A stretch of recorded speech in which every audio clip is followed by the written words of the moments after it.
Well, hey there, and if you clicked on this video, then you're interested in using this product. And if you've watched any of my videos, I use it a lot if I'm trying to seal a piece of driftwood. I put a top coat and I don't want to change the color very much. This is what I go to. It's easy to apply. It's water-based, virtually no smell, easy to clean up. Comes in several different types of finishes. This one is a clear gloss, but they have semi-gloss and matte and satin and things like that.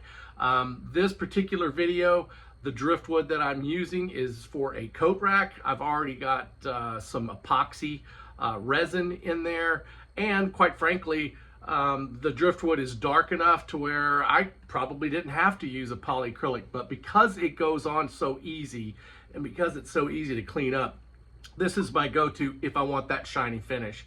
And so this is super fast drying. And so what I'm going to walk you through is really just a couple of the first coats, a sand coat, and then the finished product. So check out some of my other videos if you want to see how this is so versatile, especially with driftwood, especially with those lighter colored driftwood pieces that you don't want to change the color. This is what you want to use, or this is one of the things that I go to. Check out some of my other videos. Make sure and like, subscribe. Y'all take care. Enjoy the video. Okay, from Minwax, the polycrylic. You've seen me use this before. This is a water-based clear coat, clear top coat. This happens to be a clear gloss, but you can get matte, satin, things like that. Get you a decent brush. You can use the foam brushes. I'm using a bristle brush. The only thing with the foam brush, I could use it on this piece because it's smooth, but the foam brush on a piece that's got a lot of nooks and crannies and cracks and holes, the foam gets caught and it can tear, and then you have to pick the little pieces of foam out. So this is what I like to use. The first coat is really just a seal coat, and I put it on nice and light, and it looks milky, and it goes on milky actually, but then it dries clear. So I'm just going to hit this down this side. Try not to make too many little bubbles. If you pat it like that, you're going to see a lot of bubbles. They'll dry, but then you're going to have to sand those off. So just try to reduce the amount of work. I've spent probably 5.5 hours sanding on this thing today, just today.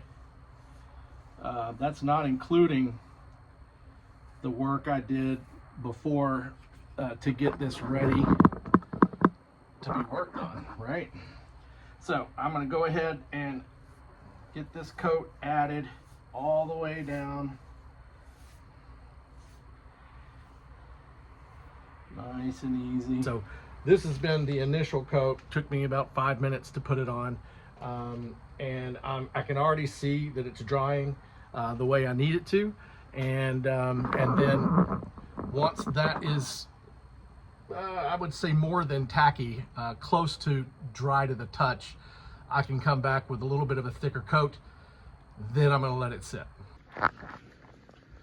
All right, let me get you into the light so you can see. Now this looks really glassy and smooth. I mean, other than the texture of the wood. But if you feel it, there's really small, you can kind of feel the grain. Let me see if I can get in there. You can't see it, but you can feel it, right? So you need to take a fine grit sandpaper, and I would go anything, well, 320 is what I'm going to use. And I mean, ever so lightly, you're going to make a couple of passes on this. And let me show you what I mean. I mean, I just got the weight of my hand holding this in place.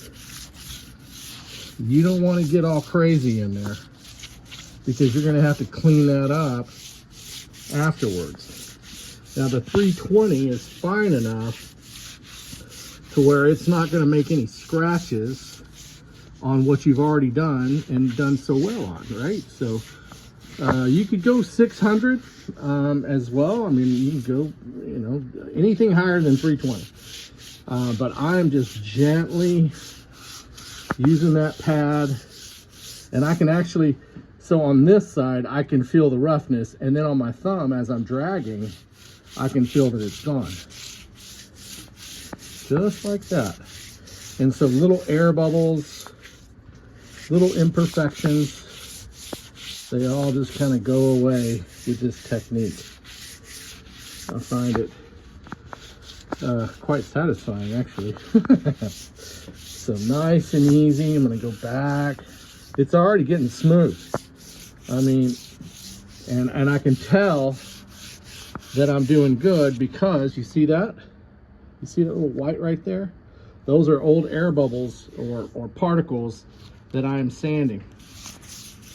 And so I'm going to go back and wipe this down with a clean cloth. I don't need anything on it. Actually, it doesn't even need to be wet. But I'm just going to just about there. All right. I feel good with this. Get that back side a little bit.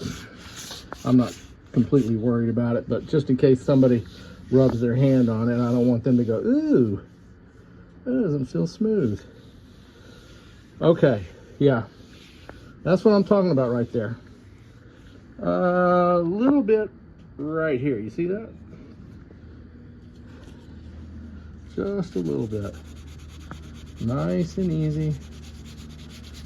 Nice and easy, and then it just goes away. Okay, now I'm ready for our final coat, and then we put the hooks, and we're good to go.